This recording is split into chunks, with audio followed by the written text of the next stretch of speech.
నమస్కారం. ప్రతిధ్వని కార్యక్రమానికి స్వాగతం. దేశ ఆర్థిక వ్యవస్థకు ఉత్తేజాన్ని ఇవ్వడంలో ప్రధాన పాత్ర పోషించాల్సిన ప్రభుత్వ రంగ బ్యాంకింగ్ రంగం మొండి బకాయిల సమస్యతో ఉక్కిరిబిక్కిరవుతుంది. ఇప్పటికే పారు బాకీలు 9,64,000 కోట్లకు చేరాయి.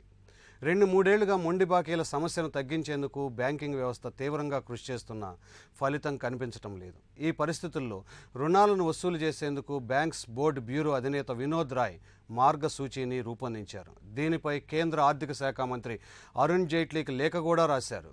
మరో వంక మొండి పద్దుల వసూలుకు ఏర్పాటు చేసిన నిఘా సంస్థ పరిధిని విస్తృతం చేస్తామంటున్నారు. ఈ నేపథ్యంలో మొండి బాకీలు వసూళ్లపై ప్రతిధ్వని చర్చను చేపట్టింది. చర్చలో పాల్గొంటున్న ప్రముఖులు బిఎస్ రాంబాబు గారు బ్యాంకింగ్ రంగ నిపుణులు, ఎంవిఆర్ శాస్త్రి గారు ఆర్థిక విశ్లేషకులు, లంకా దినకర్ గారు ఆర్థిక విశ్లేషకులు, జె వేణుగోపాల్ గారు జన్మనీ జిఎం.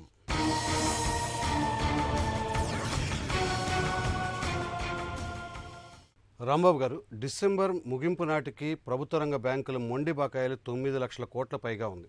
అందులోనే ప్రభుత్వ రంగ సంస్థల బాకీలు 6 లక్షల కోట్ల పైగా ఉన్నాయి. దీన్ని మీరు ఎలా విశ్లేషిస్తారు? ఇది గత 7-8 సంవత్సరాల కాలంగా వీటి మీద తీవ్రమైనటువంటి చర్చ దేశంలో జరుగుతోంది. ఆర్బీఐ గవర్నర్గా ఉన్న దువ్వూరు సుబ్బారావు గారు కానీ, తర్వాత వచ్చిన రఘురామ్ రాజన్ గారు కానీ వీటి మీద ప్రత్యేకమైనటువంటి దృష్టి పెట్టాలి అని చెప్పి ప్రభుత్వాన్ని అనేక సార్లు కోరాయి వీళ్ళకు. సో ఇప్పుడు మనం ఈ పెరుగుదలను కనుక మనం చూస్తే ఎన్పిఎస్ పెరుగుదలని గత 7-8 సంవత్సరాల కాలంలోనే దాదాపుగా 5-6 లక్షల కోట్ల రూపాయలు పెరిగాయి. దువ్వూరు సుబ్బారావు గారు ఉన్నప్పుడు ఒక్కొక్కటి మన ఫారిన్ పాలసీ అమలు వలన కానీ ప్రభుత్వాల పాలసీ వలన కొన్ని రంగాలు దెబ్బతిన్నా, రఘురామ్ రాజన్ గారు వచ్చిన తర్వాత ప్రతి ఒక్క బ్యాలెన్స్ షీటు క్లీన్ అవ్వాలనేటటువంటి ఉద్దేశంతో ఎక్కడా కూడా మీరు రుణాలని దాచకండి, కింద కార్పెట్ కింద పెట్టకండి, బయటకు కనుక వాటిని పట్టుకొచ్చే వాటి పరిష్కార మార్గం ఆలోచిద్దామని అన్ని బ్యాంకుల చేత రిజర్వ్ బ్యాంక్ నుంచి కొంతమంది అధికారులను బ్యాంకులకు డెప్యూట్ చేసి మరి వీటన్నిటిని కూడా డిక్లేర్ చేయించారు. సో దాని ప్రకారం వారు వెళ్ళిపోయే ముందు చెప్పింది ఏమిటంటే 13 లక్షల కోట్ల రూపాయల మేరకు బ్యాంకింగ్ రంగంలో ఎన్పిఎలు ఏర్పడ్డాయి. ఇది బయట దేశాల అనేక బ్యాంకులు ఫెయిల్ అయినాయి వీటి వల్లనే. సో వీటి మీద తక్షణం కనుక దృష్టి సారించకపోతే వాటి అస్తిత్వానికే ప్రమాదం ఉందనేటటువంటి ఒక సంకేతాన్ని ఇచ్చారు. ప్రభుత్వాలు దాన్ని ఒప్పుకోకపోయినా కూడా ఇవాళ మన ఫిగర్స్ కనుక చూస్తే గత ఒక సంవత్సరం కూడా 9 నెలల్లోనే 1,00,000 కోట్ల రూపాయలు పెరిగినటువంటి ఎన్పిఎస్ మనం చూస్తున్నాం. వీటిలో ముఖ్యంగా డిస్కమ్లుగా ఉండేటటువంటి పవర్ ప్రాజెక్ట్స్ కానీ, ఇవన్నీ రాష్ట్ర ప్రభుత్వాలు ఇచ్చినటువంటి గ్యారంటీతో ఉన్న లోన్స్, ఇవన్నీ కూడా అనేక వేల కోట్ల రూపాయల డిస్కమ్స్లో బ్యాంకులన్నీ కూడా మునిగిపోయి ఉన్నాయి. అదే రకంగా ఇన్ఫ్రాస్ట్రక్చర్ రంగానికి, ఉక్కు రంగానికి, ఈ రంగానికి ఇచ్చినటువంటి అడ్వాన్సెస్ అన్నీ ఆల్మోస్ట్ ఫెయిల్ అయినటువంటి దశలో ఉన్నాయి. దానికి కారణాలు అనేకం కావచ్చు. కనీసం రాష్ట్ర ప్రభుత్వాలు ముందుకొచ్చి ఎక్కడెక్కడైతే ఈ విద్యుత్కి వాళ్ళు గ్యారంటీగా నిలబడ్డారో వాటిని పే చేసినా కూడా బయటపడే అవకాశాలు ఉంటాయి. వీటి వల్ల చైన్ ఎఫెక్ట్స్ ఉంటాయి. రిటైల్ అడ్వాన్సెస్ ఎన్పిఏలు అవుతున్నాయి, అంటే అగ్రికల్చర్ అడ్వాన్స్ ఎన్పిఏ అయ్యి, కార్పొరేట్ అడ్వాన్స్ ఎన్పిఏ అయ్యి, అట్లాగే రిటైల్ అడ్వాన్సెస్ ఎన్పిఏ అయిన తర్వాత బ్యాంకులు మనుగడ చాలా కష్టంగా అవుతుంది. అంచేత ఈ వినోద్ రాయ్ నేతృత్వంలో ఇచ్చినటువంటి బ్యాంకింగ్ బోర్డు బ్యూరో సలహాలని అవి ఆహ్వానించదగినైనా కూడా 85 లక్షల కోట్ల రూపాయల మేరకు ప్రజల డబ్బు ఇదంతా కూడా. సో వాటిని సేఫ్గా వాళ్ళని తిరిగి కనుక మనం ఇవ్వాలంటే బ్యాంక్స్ క్రియేట్ చేసినటువంటి అసెట్ని ఏదైతే ఉందో, అట్లాగే క్యాపిటల్ ఎడిక్వసీ కూడా బ్యాంకుల దగ్గర ఉన్నటువంటి మూలధనం కనుక చూస్తే వారు క్రియేట్ చేసిన అట్లీస్ట్ అసెట్స్లో 8% మూలధనం కంపల్సరీ వారి దగ్గర ఉండాల్సిన పరిస్థితి. బట్ బ్యాంకులన్నీ కూడా నష్టాల్లోకి రావటం వలన ఇటు మూలధనం తరిగిపోతుంది బ్యాంకుల దగ్గర. మూలధనం తిరిగివన్నీ పబ్లిక్ సెక్టార్ రంగ బ్యాంకులు కాబట్టి ప్రభుత్వాలు సప్లై చేయాల్సిన అనివార్య పరిస్థితి వస్తుంది. అసలు సమస్య మీద ఇప్పుడు మాట్లాడుతున్నారు, వారి మీద క్రిమినల్ చర్యలు తీసుకోవాలని. ఎందుకు ఈ కంపెనీస్ ఫెయిల్ అయినాయి, ఎందుకు వ్యాపారాలు నష్టపోయినాయని ఒకసారి ఆలోచిస్తూనే వాటిని కనుక రీషెడ్యూల్ చేయాల్సినటువంటి అవసరాలు గమనిస్తూనే కానీ వారి మీద ఖచ్చితంగా చర్యలు తీసుకోవాల్సిన అవసరం ఏర్పడింది. శాస్త్రి గారు, మొండి బకాయిల సమస్యను పరిష్కరించేందుకు వినోద్ రాయ్ నేతృత్వంలో బ్యాంక్ బోర్డు బ్యూరో ఒక మార్గసూచిని రూపొందించింది. ఈ సమస్య పరిష్కారం కొరకు ఆ సూచి ఎలా ఉపయోగపడింది అంటారు? వినోద్ రాయ్ గారి నేతృత్వంలో ఫైనాన్స్ మినిస్టర్ గారు బ్యాంకింగ్ బోర్డ్స్ బ్యూరోని బ్యాంకుల యొక్క వ్యాపారాన్ని వ్యూహాలు ఎలా రచించాలనే దానికి, బిజినెస్ ఎలా పెంపొందించాలనే దానికి, బ్యాంకు డైరెక్టర్ల నియామకానికి, ఇలాంటి వాటి గురించి పలు సూచనలు ఇవ్వడానికి బ్యాంక్ బోర్డు బ్యూరో నియమించారండి. ఈయన వినోద్ రాయ్ గారి ex controller and auditor general of India incharge.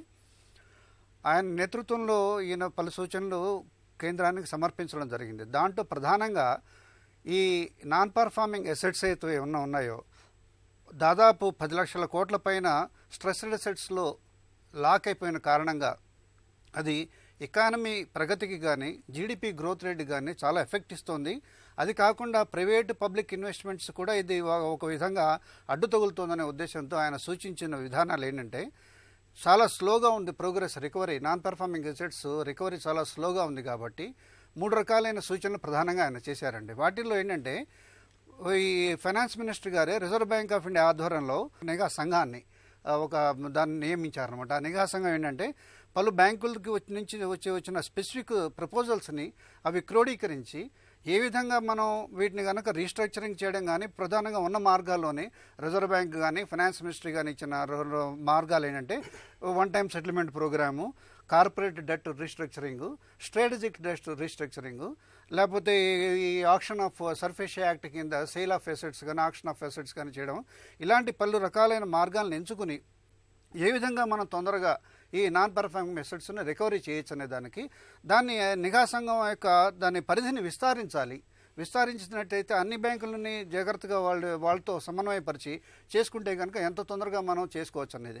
Suppose strategic debt restructuring కింద కొత్త ఇన్వెస్టర్స్ని, కొత్త ప్రమోటర్స్ని దాన్ని కంపెనీలోకి ఇన్వైట్ చేసి వాళ్ళ ద్వారా నిధులు సమీకరించి కంపెనీలను ఎలా నిలబెట్టాలి, ఆ విధంగానే ఉన్న డెట్ని బ్యాంక్ ఇచ్చిన డెట్ని ఈక్విటీ కింద కన్వర్ట్ చేసి దాన్ని ఏ విధంగా రన్ చేసేందుకు వెసులుబాటు అవుతుందో చూడాలనేది. ఇంకా enforcement, strict action against the erring promoters, wilful defaulters, వాళ్ళ మీద యాక్షన్ తీసుకోవడం వల్ల, ఇలాంటివి కొన్ని చర్యలు తీసుకోవడం మూలాన ఈ నాన్ పర్ఫార్మింగ్ అసెట్స్లో రికవరీ ప్రాసెస్ తొందరగా చేసుకుంటే కనుక మనకి అమౌంట్ రికవరీ అయితే కనుక అది మళ్ళీ రీసైకిల్ చేయడానికి, ఈ ఫండ్స్ రీసైకిల్ చేయడం ద్వారా మనం బ్యాంక్ రుణాలని అభివృద్ధి, ఇప్పుడు ఎందుకంటే ఏ ప్రాబ్లం వచ్చిందంటే దీని మూలాన రుణాలు అనేది, కొత్తగా రుణాల పంపిణీ అనేది చాలా తగ్గిపోయిందండి. ఓవరాల్ ఏంటంటే అసలు ప్రధానమైన మౌలిక అంశాలను మనం విస్మరించండి. ఎందుకంటే మేజర్గా ఉన్న steel, power, infrastructure, textiles, metals, వీటిల్లో ప్రధానంగా మొండి బాకీలు ఉన్నాయి. వాళ్ళకి ఈ ఇండస్ట్రీస్కి సంబంధించిన సమస్యల్ని సెంట్రల్ గవర్నమెంట్ పరిష్కరిస్తూనే ఈ సూచనలు, ఈయన వినోద్ రాయ్ గారు ఇచ్చిన సూచనలు కూడా పరిగణలోకి తీసుకుంటే చాలా వరకు మనకి నెక్స్ట్ వచ్చే 2-3 ఇయర్స్లో పరిష్కార మార్గం లభిస్తుందండి. దినకర్ గారు, ఈ మొండి బకాయిలు వసూలు చేసే క్రమంలో కేంద్ర ఆర్థిక మంత్రి మరియు రిజర్వ్ బ్యాంక్ గవర్నర్ ఒక ఉన్నత స్థాయి సమావేశాన్ని జరిపి చర్చల ద్వారా వన్ టైం సెటిల్మెంట్, అలాగే ఉద్దేశపూర్వక పన్ను ఎగవేతదారులు ఎవరైతే ఉన్నారో వాళ్ళ మీద క్రిమినల్ కేసులు పెట్టడం లాంటి కొన్ని నిర్ణయాలు తీసుకున్నట్టు తెలుస్తుంది. దీనివల్ల ఈ సమస్య ఎంతవరకు పరిష్కృతం అవుతుంటారు? ప్రభుత్వ రంగ బ్యాంకుల్లో 6,06,911 కోట్లు, అలాగే అన్ని బ్యాంకులు కలిపి 9,64,000 కోట్లు ఏదైతే ముందు బకాయిలు ఉన్నాయో వివిధ కారణాల వలన వాటికి సంబంధించి ముందు ముఖ్యంగా రోగానికి మందు అవసరం. అంటే మూల కారణం కనుక్కొని మందు వేయాలి, కానీ ప్రతిదానికి ఆపరేషన్కి వెళ్ళేటటువంటి విధంగా కనుక చేస్తే దాని చర్యలు వికటించేటటువంటి ప్రమాదం కూడా ఉంది. కాబట్టి ప్రస్తుత పరిస్థితుల్లో ముందు చర్యలు తీసుకునే ముందు ఏ విధమైనటువంటి గతంలో ఉన్నటువంటి ట్రాక్ రికార్డు, ఎవరైతే ఈ ఖాతాదారులు ఉన్నారో గత 3 సంవత్సరాల నుంచి 5 సంవత్సరాల వరకు వారి చెల్లింపు విధానం ఏ విధంగా ఉంది, వారు ఇన్ టైంలో చెల్లించకపోయినా సమయం తీసుకున్నప్పటికీ కూడా చెల్లించేటటువంటి ఖాతాదారులా, లేకపోతే లోన్ తీసుకున్న దగ్గర నుంచి అసలు కట్టకుండా ఉద్దేశపూర్వకంగా ఎగవేసేటటువంటి గుణం ఉండేటటువంటి వాళ్ళ అనేటటువంటి అంశాన్ని పరిగణలోకి తీసుకోవాలి. అలాగే కేటగిరైజేషన్ చేసుకోవాలి. అసలు కట్టని వారు, ఒత్తిడి చేస్తే కట్టేవారు, అవకాశం ఇస్తే కట్టేవారు అనేటటువంటి కేటగిరైజేషన్ చేసుకొని వారిని ఏ విభాగంలో ఉన్నారో వారికి వెసులుబాటు ఇస్తే కట్టడానికి అవకాశం ఉండేటటువంటి వాళ్ళని ప్రోత్సహించే విధంగా చర్యలు ఉండాలి. ముఖ్యంగా కట్టబోవడానికి మూల కారణాలు 2 రకాల కారణాలు కనబడుతున్నాయి. ఒకటి అంతర్గత కారణాలు, బాహ్య కారణాలు. రెండోది అంతర్గత కారణాలంటే మేనేజ్మెంట్లో లోపం కావచ్చు, లేకపోతే సంస్థాగతంగా ఉన్నటువంటి కొన్ని ఒడిదుడుకుల వల్ల అయి ఉండవచ్చు. అలాగే ఎక్స్టర్నల్ ఫ్యాక్టర్స్ అంటే వారికి సంబంధం లేకుండానే బాహ్యంగా బయట మార్కెట్లో ఉండేటటువంటి మార్పులు చేర్పుల వల్ల వచ్చినటువంటి ఇబ్బందులు కావచ్చు, లేకపోతే గవర్నమెంట్ పాలసీస్ కూడా మీరు గమనించినట్టయితే 4-5 సంవత్సరాల క్రితము పవర్ ఫెయిల్యూర్ వల్ల అనేక పరిశ్రమలు ఉభయ తెలుగు రాష్ట్రాల్లో మూతబడినటువంటి మాట వాస్తవం. అది వాస్తవానికి పారిశ్రామికవేత్తలకి సంబంధించినటువంటి ఇబ్బంది కాదు, ప్రభుత్వం దగ్గర నుంచి తీసుకోవాల్సినటువంటి జాగ్రత్తలు, చర్యలు, వారు ఇవ్వాల్సినటువంటి సర్వీస్ ఇవ్వకపోవడం వల్ల వచ్చినటువంటి ఇబ్బందులు ఏ ఉన్నాయో వాటికి సంబంధించి అనేక సంస్థలు, ముఖ్యంగా చిన్న మధ్య తరహా పరిశ్రమలు చాలా వరకు మూతబడినవి. వాటికి సంబంధించి వాటి వర్కింగ్ క్యాపిటల్ కూడా ఈ పీరియడ్లో ఎరోజ్ అయిపోయింది. అంటే ఏదైతే ఆ రన్ చేసేటటువంటి క్రమంలో, ఈ అప్పు తీర్చే క్రమంలో వర్కింగ్ క్యాపిటల్ కూడా లోన్ కట్టడానికి కొంతకాలం వాడటం వల్ల వారికి వర్కింగ్ క్యాపిటల్ లేకపోవటం వల్ల పరిశ్రమలు ఇప్పుడు పవర్ రెగ్యులర్ అయ్యి పవర్ సప్లై ఉన్నప్పటికీ కూడా వాళ్ళు ప్రొడక్షన్ చేసుకోలేని పరిస్థితి. కారణం ఏదైతే వర్కింగ్ క్యాపిటల్ అనేది ఆల్రెడీ ఉన్నది ఎవాపరేట్ అయిపోయిందో ఆ వర్కింగ్ క్యాపిటల్ లేకపోవడం వల్ల వచ్చినటువంటి ఇబ్బంది. ముఖ్యంగా ఇప్పుడు మీరు గమనించినట్లయితే 6 లక్షలకు పైగా కోట్లకు ఉన్నటువంటి మొండి బకాయిల్లో 5,73,682 కోట్లు 10 నుంచి 15 సంస్థలకి సంబంధించినవే మాత్రమే. కానీ ముందు ఎవరి మీద వేయటం మొదలు పెడతారు? చిన్న మధ్య తరహా పరిశ్రమతోటి మొదలు పెడతారు. ఎవరైతే సెక్యూరిటీస్ బాగా ఇచ్చుండి ఎవరైతే నిజంగా ప్రాక్టికల్గా ఇబ్బంది పడుతున్నారో అటువంటి వాళ్ళ మీద వెంబడబడి ఇంకా ఇబ్బంది పెట్టడం. వాళ్ళు ఏం చేస్తున్నారు? ఇంకా అత్యధిక వడ్డీలతోటి బయట నుంచి తెచ్చుకొని ఈ బ్యాంకుల్లో కట్టే విధానంతో ఇంకా కుదేలైపోతున్నారు. అటువంటి వాళ్ళని ఆదుకోవాల్సినటువంటి అవసరం, అటువంటి వాటి మీద ప్రత్యేక దృష్టి పెట్టాల్సినటువంటి అవసరం అయితే ఉంది. వేణుగోపాల్ గారు, నిఘా సంఘ పరిధిని విస్తృతం చేయటం, జేఎల్ఆర్ ఏర్పాటు, ఎస్డిఆర్ల అనుసంధానం ఇలాంటి కొన్ని ప్రక్రియలకి ఉత్తేజాన్ని కలిగించబోతున్నారు. దీనివల్ల ఈ మొండి బకాయిల సమస్య ఏ విధంగా పరిష్కరించబడే అవకాశం ఉందంట? ముఖ్యంగా చూస్తే ఇది ఇప్పటికిప్పుడు డెవలప్ అయిన ఒక సినారియో కాదండి. Last couple of years or few decades నుంచి వస్తున్న ఇబ్బంది లాస్ట్ ఫ్యూ ఇయర్స్లో బాగా ఎస్కలేట్ అయింది. ఇష్యూ బాగా ఎక్కువైపోయింది. ఎందుకంటే బికాస్ లాస్ట్ 5-10 ఇయర్స్ స్ట్రక్చరల్గా తీసుకోవాల్సిన చర్యలు తీసుకోకపోవటం, హై ఎండ్లో ఇంట్రెస్ట్ రేట్స్ ఉండటం, తర్వాత గుడ్డిగా లోన్స్ అంటే అసెట్ బ్యాక్డ్ లోన్స్ కాకుండా ప్రాజెక్ట్ ఓరియంటెడ్ ఇంకోటో అంటే సరైన స్ట్రింజెంట్ మెజర్స్ లేకుండా మంచి చెడు ఏం చూడకుండా గుడ్డిగా లోన్స్ ఇవ్వటం ఒకవైపు అయితే, రెండు జెన్యున్గా లోన్స్ బాగానే కొంతమంది బాగా ఇచ్చుంటారు అన్నీ చూసుకొని, బట్ అక్కడ ఏంటంటే జెన్యున్ ప్లేస్ కాకపోవటం. అంటే మనం ఏంటంటే వీటిని సెగ్రిగేట్ చేయాలి. అంటే ఈ విల్ఫుల్ డిఫాల్టర్స్ ఎవరు అంటే వ్యాపారాలు సరిగ్గా లేక ఓవరాల్ ఎకానమీలో ఇబ్బంది పడుతూ ఎవరైతే రియలిస్టిక్గా వాస్తవికంగా ఎవరైతే ఇబ్బంది పడ్డారో వాళ్ళని అడ్రస్ చేయడం ఒకటి. రెండోది కావాలని చెప్పేసి ఫండ్స్ని డైవర్ట్ చేసి వేరే వాళ్ళ పర్సనల్ వీటికి ఎజెండా కోసం ఖర్చు పెట్టింది ఎవరు, ఇలాంటి వాళ్ళని ఇచ్చాల్సిన అవసరం ఉంటుంది. దీంట్లో ఏంటంటే ఒకటి ఫోరెన్సిక్ ఆడిట్ అనేది టాప్ 50 డిఫాల్టర్స్ మీద పెట్టడం అనేది ఒకటి మంచి చర్యగా చెప్పొచ్చు. అలాగే డెట్ టు ఈక్విటీ రీస్ట్రక్చర్ చేసే విధానం అదొకటి మంచి విషయంగా చెప్పొచ్చు. ఇవన్నీ కూడా మంచి పరిణామాలుగానే చూడాలి. ఏదేమైనా ఏంటంటే మనకి ఏప్రిల్ టు డిసెంబర్ ఒక్క ఆ పీరియడ్లోనే 1,00,000 కోట్ల రూపాయలు మనకి ఈ నిరర్ధక ఆస్తులు పెరగటం, ఓవరాల్గా 6.06 lakh crore అవి రావడం అనేది మంచి విషయం అయితే కాదు. డెఫినెట్గా ఏంటంటే ఒకటి ఉన్నవి అలాగే వస్తున్నాయి, తర్వాత కొత్తగా బ్యాడ్ డెట్స్ ఆర్ ఎన్పిఎస్ పెరగడం అనేది మంచి పరిణామం అయితే కాదు. డెఫినెట్గా దీన్ని అడ్రస్ చేయాల్సిన అవసరం అయితే ఉంది. దీంట్లో ఏంటంటే ఇక్కడి నుంచి అంటే ఒకటేమో ఇంట్రెస్ట్ రేట్స్ తగ్గించి జెన్యూన్గా బిజినెస్ చేసే వాళ్ళకి క్రెడిట్ అవైలబిలిటీ క్రియేట్ చేయడం ఒక మార్గం అయితే, రెండు అంటే ఇప్పుడు గవర్నమెంట్ స్పెండింగ్ ఒకటే కాదండి గ్రోత్కి, ప్రైవేట్ స్పెండింగ్ కూడా కావాలి. అలా ప్రైవేటు వాళ్ళు చాలామంది ఈగర్గా వెయిట్ చేస్తున్నారు అంటే మంచి ఆపర్చునిటీస్ ఉంటే ఇన్వెస్ట్ చేయడానికి. బట్ అక్కడ రకరకాల ఇష్యూస్ హార్డిల్స్ ఉన్నాయి. సో వాటిని ఎలా అంటే ఈజ్ ఆఫ్ డూయింగ్ బిజినెస్ ఎలా అనేది ఒకటి చూడాలి. తర్వాత తక్కువ రేట్ ఆఫ్ ఇంట్రెస్ట్కి లోన్స్ రావడం జరగాలి. తర్వాత టైం ఫ్రేమ్లో ఒక స్టిపులేటెడ్ పీరియడ్లో ఆ లోన్స్ని రీకలెక్ట్ చేయడం చూసుకోవాలి. తర్వాత ఎగవేసే వాళ్ళకి తగ్గట్టుగా వాళ్ళని కన్సిడర్ చేసి వాళ్ళకి ఎలాంటి శిక్షలు ఎలాంటి సిస్టమ్ ఫాలో అయ్యి వాళ్ళ దగ్గర నుంచి నిధులను వసూలు చేయాలనేది కనిపెట్టాలి. రుణాలని కలెక్ట్ చేయడానికి ఎన్నో సంవత్సరాలు ఉన్నాయి దేశంలో, బట్ అవన్నీ పర్ఫెక్ట్గా చేస్తే మటుకి డెఫినెట్గా పాజిటివ్ రిజల్ట్స్ ఉంటాయి. రాంబాబు గారు, మొత్తం మీద ప్రపంచం ఆర్థిక మాంద్యంలో ఉండటం, మొండి బకాయిలు పెరిగిపోవటం, వడ్డీ మార్జిన్ మనీ తగ్గటము, అదే సందర్భంలో రుణ గిరాకీ కూడా బాగా తగ్గటం, ఇవన్నీ చూస్తుంటే బ్యాంకింగ్లో ఒక విచిత్రమైన పరిస్థితులు ఉన్నాయి. ఈ సమస్య నుంచి అవి ఎలా బయటపడగలమంటారు? ఇప్పుడు భారతదేశానికి కనుక మనం బ్యాంకింగ్ రంగం గురించి ఆలోచిస్తే, ఎందుకంటే బయట అన్నీ కూడా ప్రైవేట్ సెక్టార్లో ఉన్న బ్యాంకులు, ఒక్క భారతదేశంలోనే 2 రకాల బ్యాంకులు. దాన్ని మనం కన్వీనియంట్గా పబ్లిక్ రంగ బ్యాంకులు, ప్రైవేట్ రంగ బ్యాంకులు అంటాం. బట్ ఆ పేర్లు మార్చాలి. నేను అనుకునేది ఏంటంటే కేవలం లాభార్జన కోసం ఉండే బ్యాంకులు, లాభార్జనే కాకుండా సొసైటీ డెవలప్మెంట్ కోసం కూడా ఉండే బ్యాంకులు, ఈ 2 రకాల కేటగిరీ చేయాలి. మనం కేటగిరీ చేస్తేనే ఎన్పిఎస్లో కూడా ఏ రకమైనటువంటి యాక్షన్ తీసుకోవాలనే దాని మీద ఒక స్పష్టత వస్తుంది.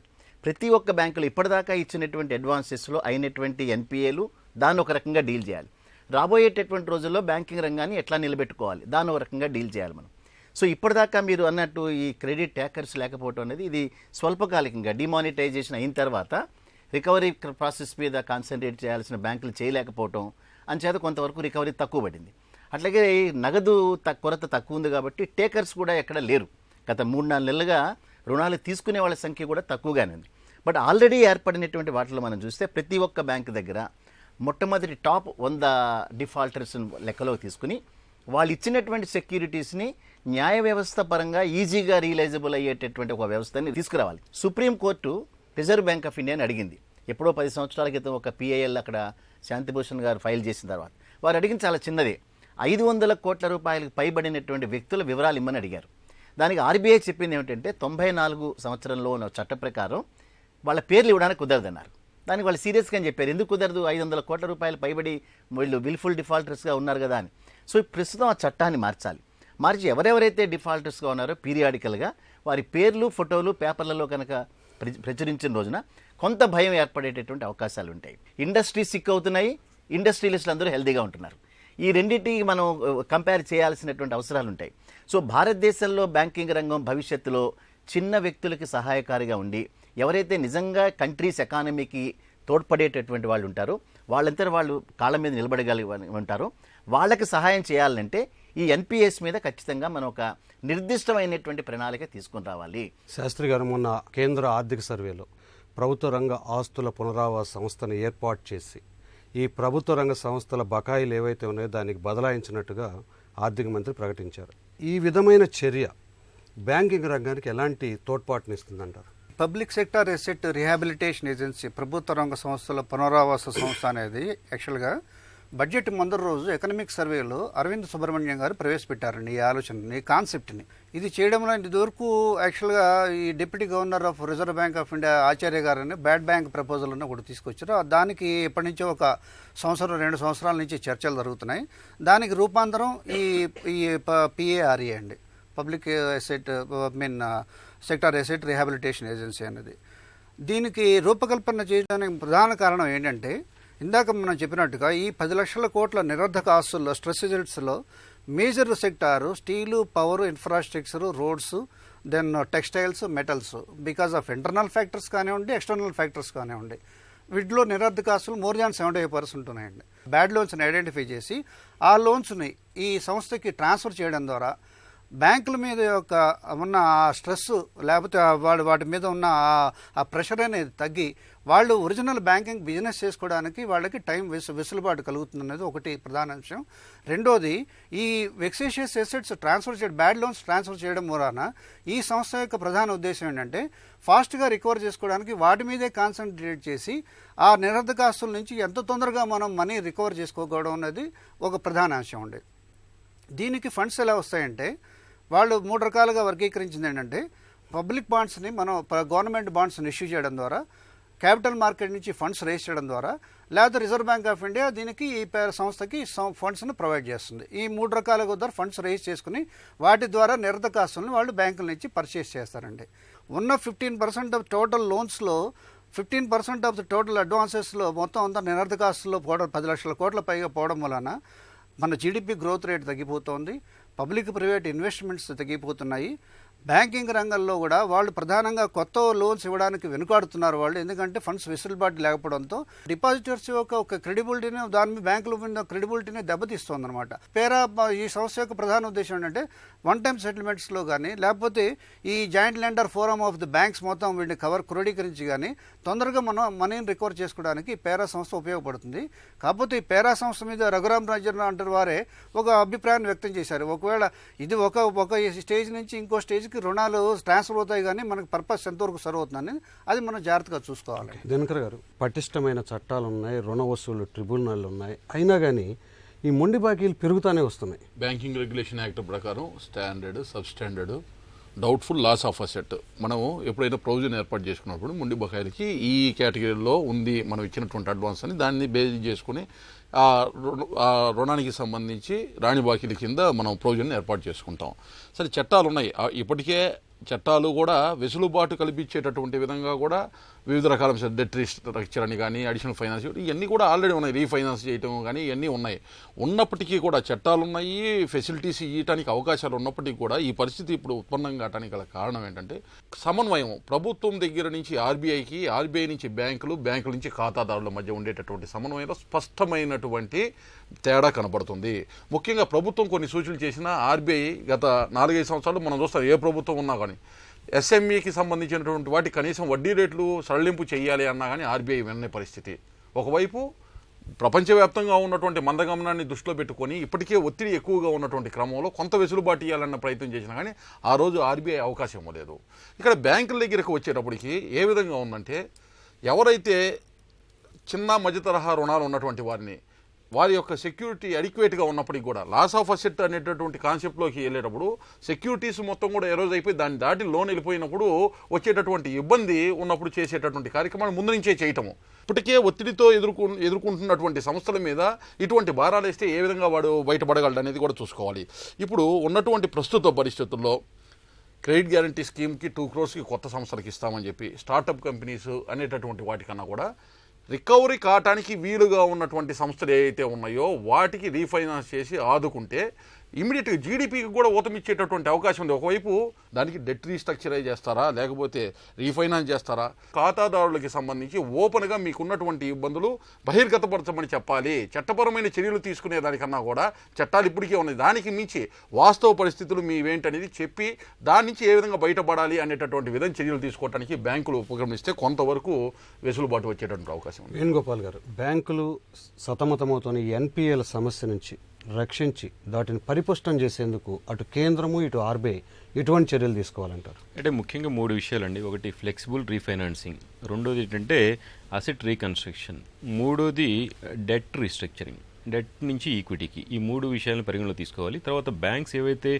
హెల్దీ అసెట్స్ ఉన్నాయో అంటే నాన్ కోర్ బిజినెస్ అంటే మెయిన్ ముఖ్యమైన అసలు వ్యాపారం కాకుండా మిగిలిన వాటిలో ఎక్కడైతే రియల్ ఎస్టేట్ కావచ్చు, వేరే అదర్ బిజినెస్ కావచ్చు, అలాంటి అవసరమైతే క్యాష్ చేసి బ్యాంకు ఇప్పుడు క్యాపిటల్ మెయిన్గా రిక్వైర్మెంట్ ఉండి మన సెంట్రల్ గవర్నమెంట్ ఇవ్వట్లేదు అని చెప్పేసి చాలా బ్యాంక్స్ ఈగర్గా వెయిట్ చేస్తున్నాయి. సో అట్లాంటివి ఏంటంటే వాళ్ళే సొంతంగా నాన్ కోర్ అసెట్స్ని రియలైజ్ చేసుకొని కొంత క్యాష్ ఇంప్రూవ్ చేసుకోవడం ఒకటి. తర్వాత జాగ్రత్తగా మెజర్స్ తీసుకుంటూ కొత్తగా ఏంటంటే ఇప్పుడు మెయిన్గా ఏంటంటే రిటైల్ లోన్ గ్రోత్ కావచ్చు ఆర్ కార్పొరేట్ లోన్ గ్రోత్ కావచ్చు చాలా డ్రాస్టిక్గా కొలాప్స్ అయింది. లాస్ట్ 2 decadesలో చాలా లో ఎండ్లో ఉంది. సో తిరిగి మళ్ళీ రిటైల్ వినియోగదారులు కానివ్వండి లేకపోతే కార్పొరేట్స్ కానివ్వండి తిరిగి మళ్ళీ బ్యాంకింగ్కి వచ్చి ఫైనాన్స్ తీసుకొని పే చేయాలి అంటే వాళ్ళకి సరైన ఒక ఇది ఉండాలి, రోడ్ మ్యాప్ ఉండాలి. సో అట్లాంటి అట్మాస్ఫియర్ క్రియేట్ చేయాల్సిన రెస్పాన్సిబిలిటీ ఇటు గవర్నమెంట్ది ఇటు వీళ్ళది. తర్వాత ముఖ్యంగా ప్రాబ్లం ఎక్కడొచ్చిందంటే స్ట్రెస్డ్ అసెట్స్, అది స్టీల్ కావచ్చు లేకపోతే రోడ్స్ కావచ్చు లేకపోతే ఇంకా వేరే ఇన్ఫ్రా కావచ్చు ఆర్ టెక్స్టైల్స్ కావచ్చు. ఇప్పుడు రీసెంట్గా టెలికాం కూడా మరొక థ్రెట్ లాగా ఉంది. ఎన్పిఏలు బాగా పెరగడానికి చోటపోవడం చేస్తుంది. సో ఇట్లాంటి కీలకమైన మౌలిక రంగాల్లో ఎక్కడైతే ఇబ్బంది ఉందో ఆ ఇబ్బంది ఎందుకు ఉంటుందనేది ఆ మూలాన్ని మనం అడ్రస్ చేసి అక్కడ వాటిని ఎట్లా ఓవర్కమ్ అవ్వాలనేది మూలాలను కనుక మనం ఛేదించగలిగితే అక్కడ ఉన్న ఇష్యూస్ని కనుక అడ్రస్ చేయగలిగితే డెఫినెట్గా బాగుంటుంది. మొండి బకాయిలు దండిగా పేరుకుపోవడంపై చర్చలో ఆందోళన వ్యక్తమవుతుంది. బ్యాంక్ బోర్డు బ్యూరో సూచించిన మార్గసూచీతోనైనా మొండి బకాయిల పద్దు తగ్గుతుందేమో చూడాలి. రుణ వసూళ్ల ట్రైబ్యునళ్లకు కొత్త రూపునివ్వాలని నిపుణులు కోరుతున్నారు. ఇది నేటి ప్రతిధ్వని. నమస్కారం.